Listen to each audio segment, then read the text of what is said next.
I sat alone at my grandfather's funeral, 3 rows from the back, while my entire family clustered together near the front like I didn't exist. And I told myself it didn't matter. That grief doesn't need company to be real.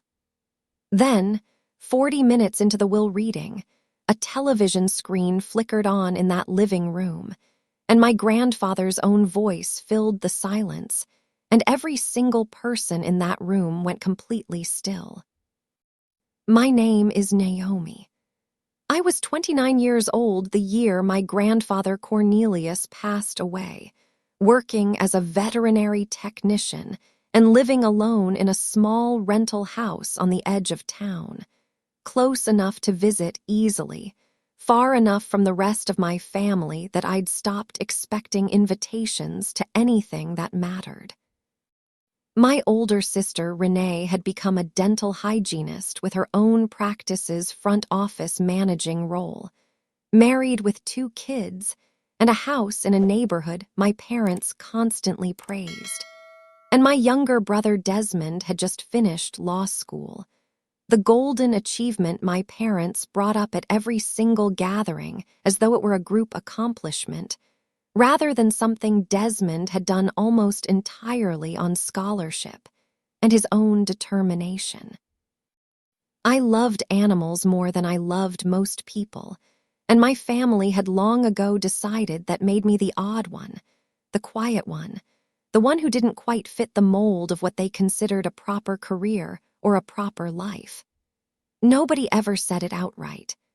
It showed up instead in smaller ways, in who got asked about their week first at dinner, in whose accomplishments got mentioned to extended family, in how conversations naturally flowed around me rather than through me. Grandpa Cornelius never treated me that way. He'd spent 38 years as a high school shop teacher before retiring, teaching generations of kids how to build things with their hands, how to fix what was broken instead of throwing it away and buying something new. He lived modestly in the same house he'd raised my mother in, drove a truck older than I was, and spent his retirement years restoring old furniture he found at estate sales, giving most of it away to families who needed it rather than selling it for what it was actually worth. Every Wednesday evening, for nearly 6 years, I drove to his house after my shift at the clinic, and we sat in his workshop while he restored whatever piece had come in that week.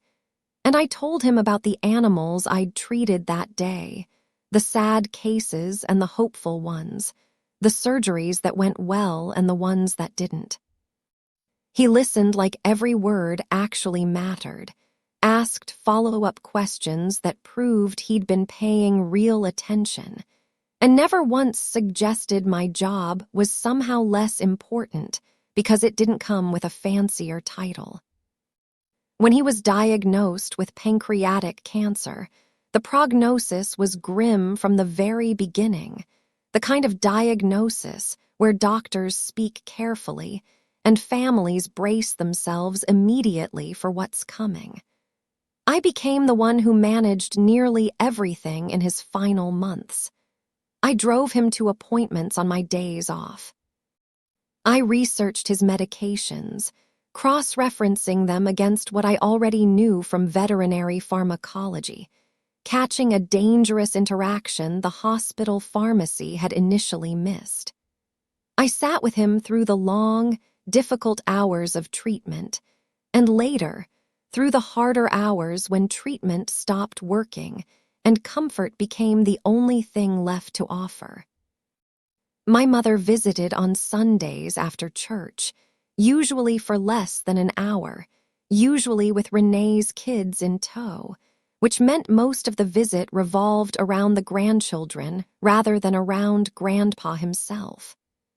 Renee visited occasionally, always mentioning how busy the practice had gotten, always leaving before an hour passed. Desmond, in his final year of law school at the time, called more than he visited, always with good intentions, but rarely with actual presence, apologizing each time for being unable to make the drive. "You're the one who's actually here, Naomi," he told me one evening, about 5 months into his diagnosis, his voice thinner than it used to be, but his eyes still holding that same warmth I'd known my entire life. "Your mother comes with the grandkids, which is nice, but it's not really about me when she's here. Renee's got her practice. Desmond's got his studies. But you just show up. Every single Wednesday, rain or shine, tired or not, and you actually talk to me instead of talking around me." I told him that was because those Wednesday evenings had become the steadiest part of my entire week, and he squeezed my hand, his grip weaker than it used to be, and told me something I didn't fully understand until much later. "I've been thinking a lot about fairness, Naomi. Not the kind of fairness that splits things evenly. The kind that actually sees people for what they've given, not just for what family they happen to share." I didn't press him on what he meant. I assumed he was simply being philosophical, the way people sometimes get during long illnesses, and I let the comment pass without asking further questions I now wish I'd asked. He passed away on a cold morning in late winter, quietly, in his own bed, in the house he'd lived in for over 50 years, with a hospice nurse present and me sitting beside him holding his hand, the same hand that had taught me how to sand wood properly when I was 12 years old, patient and careful even then.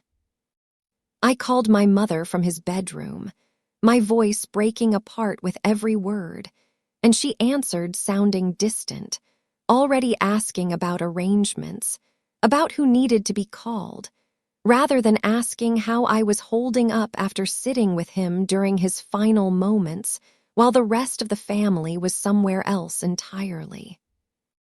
The funeral was arranged for the following week at a modest funeral home not far from his house, and my mother, uncharacteristically, let Renee handle most of the planning, mentioning that she was too overwhelmed with grief to manage the details herself. An explanation that felt strange to me given how little time she'd actually spent with him during his illness compared to how devastated she now claimed to be. I arrived early, wanting a few quiet minutes before the crowd showed up, and found my mother, Renee, and Desmond already there near the casket, their conversation quiet but occasionally punctuated by soft, appropriate laughter as they shared memories that felt, to me, oddly disconnected from the version of Grandpa Cornelius I'd spent the last 6 years actually getting to know. I didn't approach them right away. I found a seat near the back of the funeral home instead, watching the room slowly fill with people, former students who'd driven hours to attend, neighbors, old colleagues from the school district, people whose lives he'd touched in ways I was only beginning to understand as I listened to fragments of conversation around me. My family remained clustered near the front throughout the arrival period, greeting people together, accepting condolences as a unit, while I sat alone 3 rows back, occasionally receiving a nod or a quiet word from someone who recognized me, but rarely being pulled into the collective grief my mother, sister, and brother seemed to be performing so visibly near the casket. If you've ever sat alone at something that should have brought your family together, instead of highlighting exactly how separate you'd always been from them, stay with me, because I promise this story is about to change completely. The service itself was moving, filled with tributes from former students describing how Grandpa Cornelius had changed the trajectory of their lives, teaching them skills that gave them confidence, careers, sometimes entire businesses built on what they'd learned in his classroom decades earlier. My mother gave a eulogy about family bonds and cherished memories that felt, to me, disconnected from the reality I'd witnessed over the past 6 months, when she'd been present for maybe a dozen hours total during a period when I'd spent hundreds. After the burial, everyone gathered at my mother's house for the repast, and I arrived quietly, taking a seat in the corner of the living room, still feeling the strange isolation that had followed me through the entire funeral service.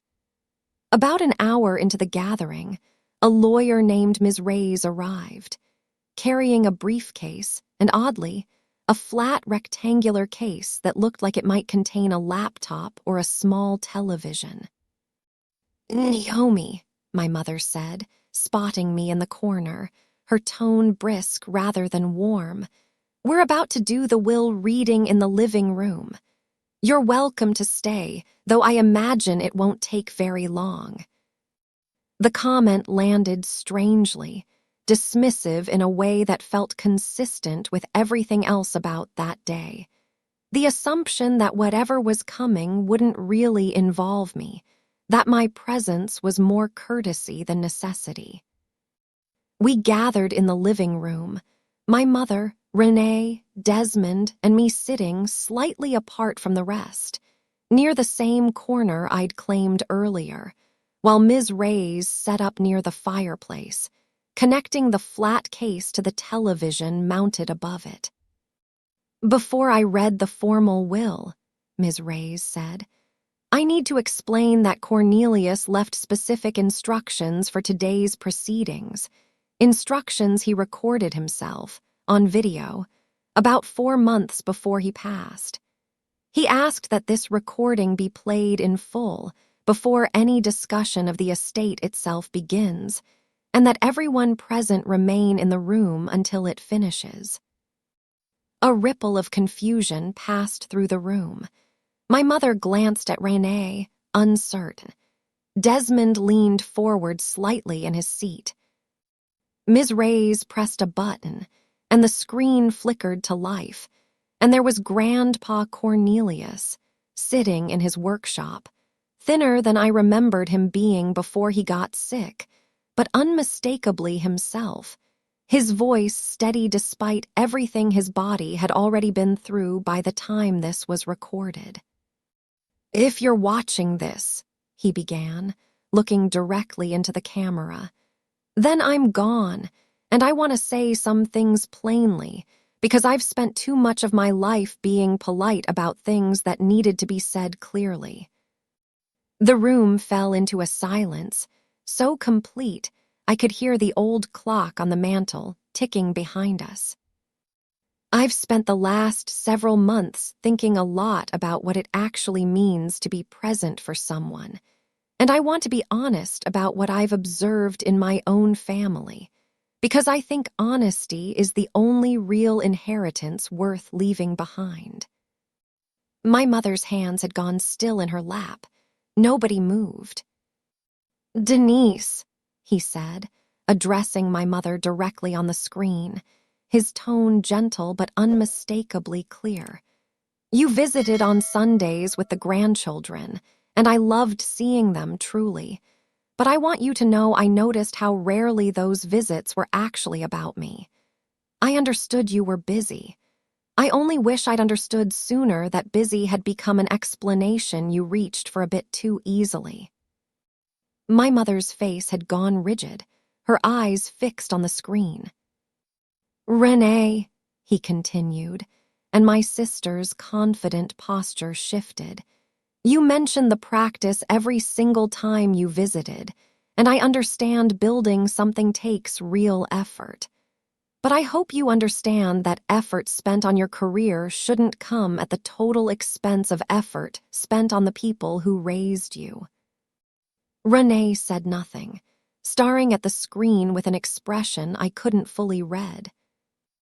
"Desmond," he went on, and my brother sat up straighter, "you called often, and I appreciated that truly, but a phone call, however kind, isn't the same as sitting in a room with someone. I hope someday your career gives you the flexibility to understand that difference before it costs you something you can't get back." Desmond's jaw tightened, his eyes fixed somewhere on the floor. There is one person who sat with me every single Wednesday for 6 years, long before I ever got sick, and who kept showing up every single week after, Grandpa Cornelius said, his voice softening on the screen. Who caught a dangerous medication error the hospital itself missed, who talked to me about her actual life instead of talking around me the way I sometimes feared this family had gotten used to doing.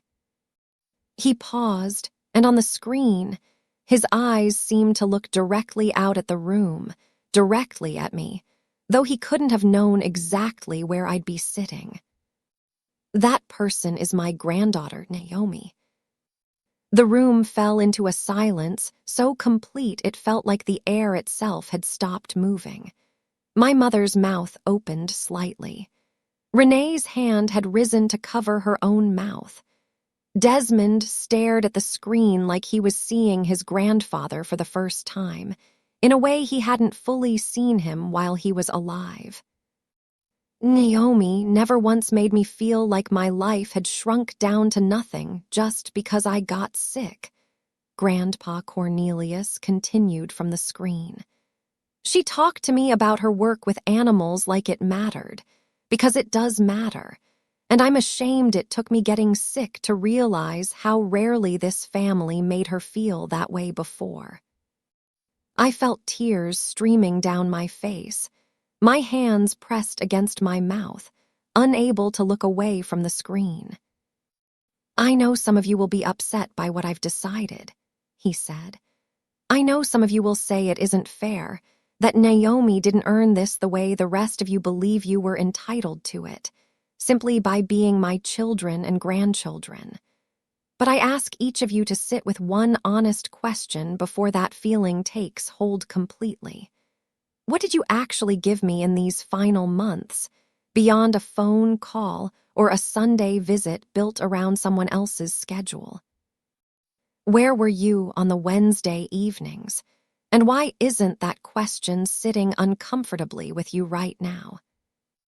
My mother's expression had gone rigid and unreadable. Renee was staring at her hands, silent. For that reason, Grandpa Cornelius said, his voice steady despite everything, I have left the house on Ashford Lane, along with the majority of my savings, totaling approximately $720,000 to my granddaughter, Naomi. Ms. Reyes paused the video briefly, allowing the number to settle over the room before pressing play again. To my daughter Denise, my granddaughter Renee, and my grandson Desmond, I've left $50,000 each, along with my sincere hope that this recording, uncomfortable as it might be to watch, encourages some honest reflection on what it actually means to show up for the people who raised you. The screen faded to black, and Ms. Reyes let the silence stretch for a long moment before speaking again. This can't be right, my mother finally said, her voice unsteady. He wasn't well by that point. His judgment couldn't have been what it used to be. Cornelius was evaluated by 2 independent physicians the same week this recording was made, Ms. Reyes replied calmly. Both confirmed full mental capacity. The evaluations are part of the estate file, should you wish to review them with your own attorney. This is completely unfair, Renee said, her voice tight. She gets everything because she visited on Wednesdays. We're his actual family, too. You just watched him say it himself, I said quietly, and it was the first thing I'd said aloud since the video began. My voice shook, but I kept talking anyway. In his own words, on a recording he made when he already knew he was dying. He didn't say this to hurt anyone. He said it because it was true, and because I think he wanted to make sure nobody could argue with it after he was gone.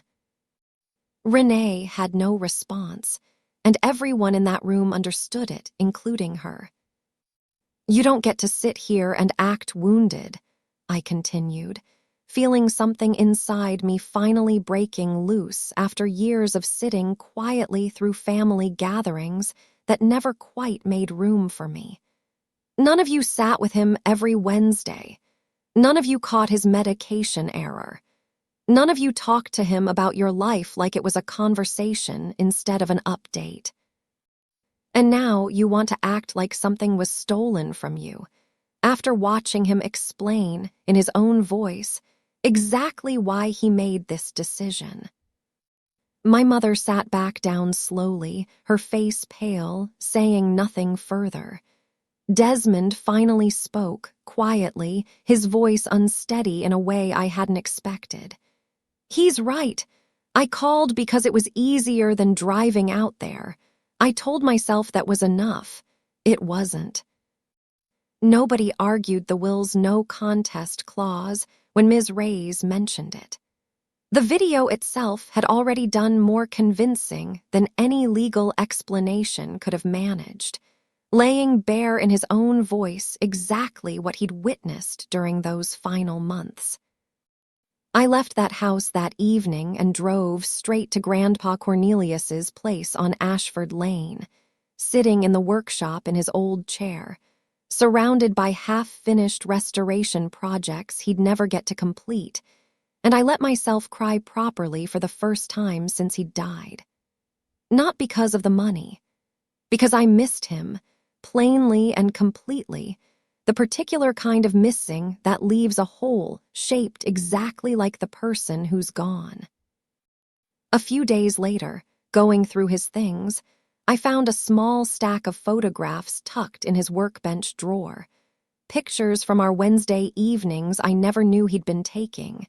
Me sanding a table leg with intense concentration. Me laughing at something he'd said. Both of us covered in sawdust after a particularly messy restoration project. On the back of one, in his familiar handwriting, he had written a single line. "This is what actually showing up looks like." I sat on that workshop floor for a long time holding those photographs, understanding for the first time just how closely he had been paying attention, even during moments I'd thought had passed by completely unnoticed. In the weeks that followed, my family's reaction surprised me in ways I hadn't expected. My mother remained distant, sending occasional messages that felt more obligatory than genuine, still processing, I think, the discomfort of hearing her own limitations described so plainly by a father she'd loved but hadn't fully shown up for. Renee didn't reach out at all initially, though she did, eventually, months later, send a message acknowledging that watching that recording had made her think differently about how she'd been spending her time. Desmond surprised me the most.